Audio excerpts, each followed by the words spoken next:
उड़ता धुआं भभकते अंगारे देख रही थी वो। राख बन ठंडे होने का इंतजार कर रही थी वो। ना जाने कितने ही उपलों को जलाया था।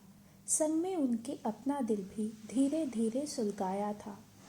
ज्यों ज्यों रोटियां सेकती थी, ज्यों ज्यों आग जलती थी, उसके दिल की धड़कन भी त्यों त्यों बढ़ती घटती थी।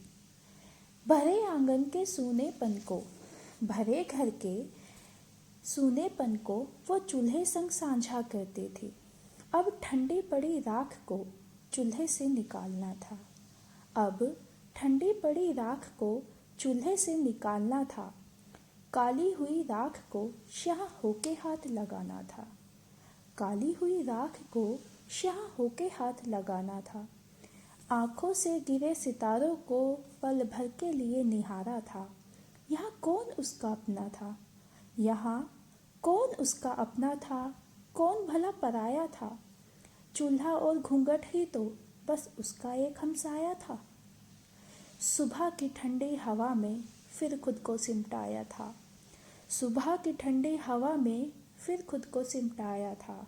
चूल्हे की भांति उसने फिर खुद को आज जलाना था। चूल्हे की भांति ही फिर खुद को आज जलाना था। अपने चेहरे की दरारों को खुद ही हंस के छिपाना था।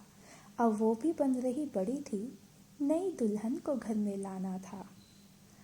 अपना चूल्हा उसने तोड़ा था, नए चूल्हे की आस में। अपना चूल्हा उसने तोड़ा था, मगर इस बार मेहंदी के हाथों में, मगर इस बार मेहंदी के हाथों में चूल्हा नहीं, घर आंगन था।